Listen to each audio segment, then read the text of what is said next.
Love does not always begin where we expect it to begin.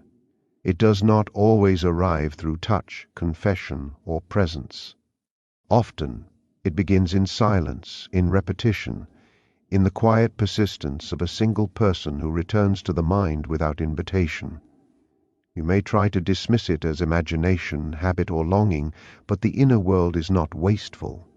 The mind does not circle the same image endlessly unless something essential is trying to be known. When a person lives in your thoughts beyond reason, beyond choice, beyond time, it is not merely desire speaking, it is the psyche pointing toward a hidden correspondence. We believe we think about someone because we want them, but more often we want them because something within us has already recognized them. The unconscious does not speak in words. It speaks in symbols, emotions, dreams, and recurring images. A face that appears again and again in your inner life is not just a person, it is a symbol carrying meaning that the conscious mind has not yet decoded, and meaning, once planted, refuses to be ignored. There is a quiet illusion that love must be mutual in expression to be real, that it must be declared, confirmed, and witnessed to exist. But the inner world does not operate under social rules. It operates under resonance. When two inner worlds share a similar frequency, they find each other long before words ever do. That is why you can feel deeply connected to someone even in absence, even in distance, even in silence. Something in you is already in dialogue with something in them, beyond awareness, beyond intention. The person who lives in your mind may not even know they live there. Or perhaps they feel it without understanding it. Because unconscious bonds do not announce themselves clearly. They show up as restlessness, as sudden emotion without cause, as dreams that feel more real than waking life. They show up as an unexplainable pull toward one name, one memory, one presence that feels strangely familiar, as if known before being known. Love in this sense is not romance as the world defines it, it is recognition. It is the moment the psyche encounters an image that reflects something it has been carrying in shadow. Often we fall in love not with who someone is, but with what they awaken in us. Yet this does not make the love false, it makes it profound, because what is awakened was already waiting. When you cannot stop thinking about someone, the mind is not weak, it is attentive, it is responding to a signal. The unconscious recognizes patterns long before the ego understands meaning. It notices harmony, mirroring, unfinished business, and shared wounds. And when it finds a match, it holds on to it tightly, sometimes painfully, sometimes tenderly, because it knows something important is at stake. There is a reason certain people enter your life and leave traces that never fade. You can move on, meet others, change cities, change versions of yourself, yet their presence remains active within you. This is not because you are trapped in the past, but because time does not operate the same way in the inner world. The psyche is not linear. It does not measure love by clocks or calendars. It measures it by depth, and depth is dangerous to ignore. What we refuse to understand consciously, we are forced to repeat unconsciously. That is why the person in your mind returns again and again.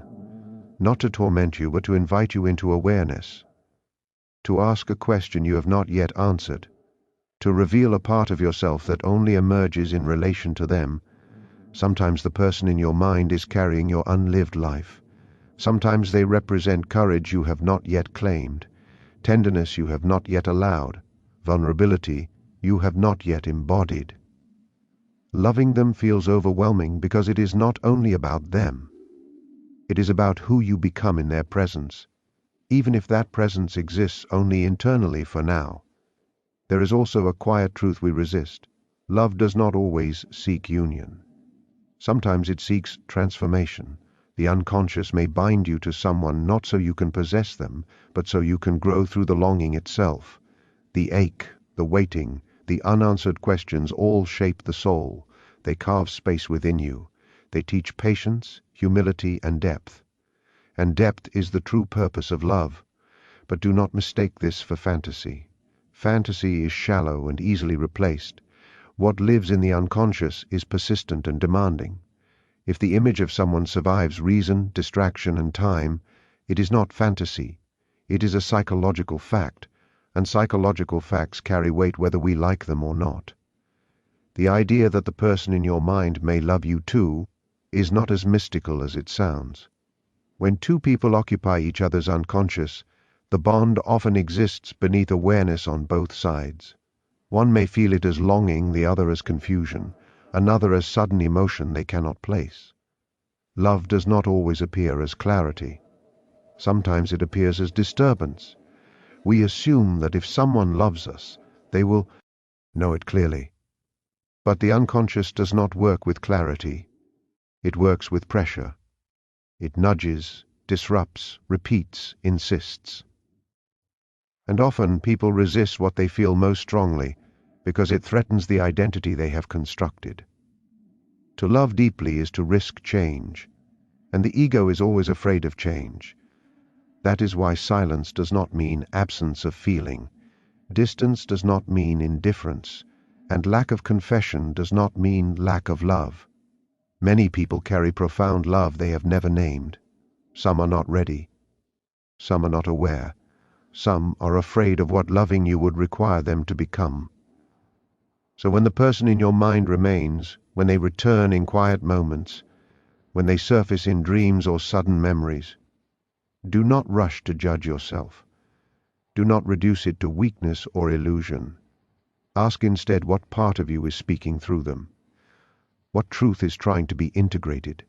What connection is asking to be honored even if not acted upon?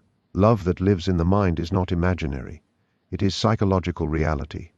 And psychological reality shapes our lives more than any visible event.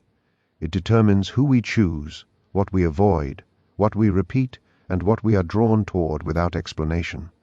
The person in your mind is not just someone you love. They are someone who has entered your inner world and rearranged it.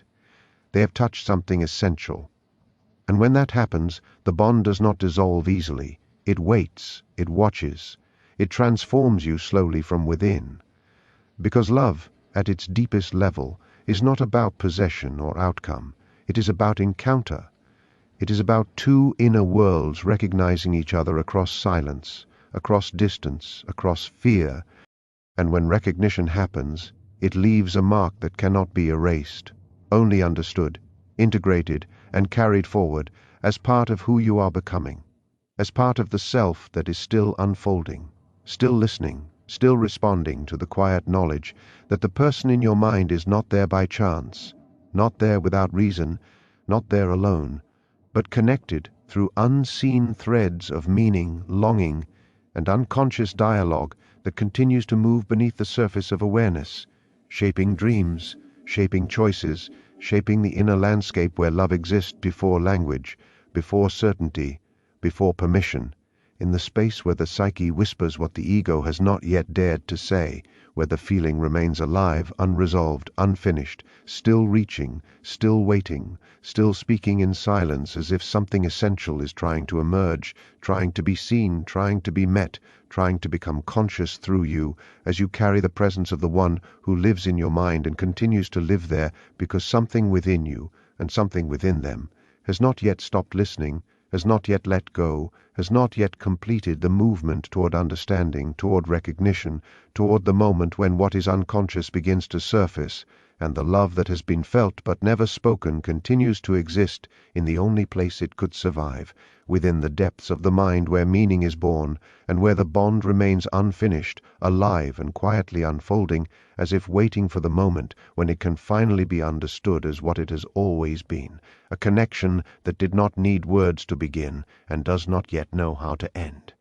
Because it was never meant to ND, only to deepen, only to transform, only to continue moving inward as the psyche holds on to the image, the feeling, the presence, still circling, still returning, still asking to be known as the love that lives within and refuses to disappear because it was never imagined, only hidden, only delayed, only waiting to be recognized as real, as meaningful, as shared, as something that continues to breathe beneath thought, beneath time, beneath fear, in the quiet place where the mind keeps what the heart cannot yet release, and where the story remains open, unfinished, and still becoming the inner image of another person is never random.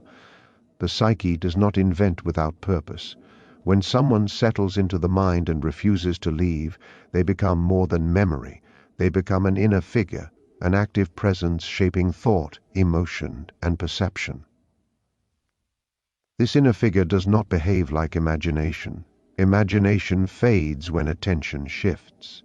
But this presence persists even when life moves forward, even when the conscious mind insists it is over, even when reason argues against it. What remains is not attachment alone, but an echo of an unconscious connection still alive beneath awareness. We often misunderstand what it means to carry someone within us. We think it means weakness, dependency, or unresolved desire. But the unconscious does not hold on to what is small. It holds on to what is unfinished. And unfinished does not mean failed. It means incomplete in meaning. Something was activated, something was mirrored, something was awakened that did not find closure in the outer world, so it continues inward. Inner images are not static, they evolve. The person in your mind changes over time, sometimes becoming softer, sometimes more distant, sometimes more intense. This evolution reflects your own inner movement. As you change, the image changes, because it is not only about them.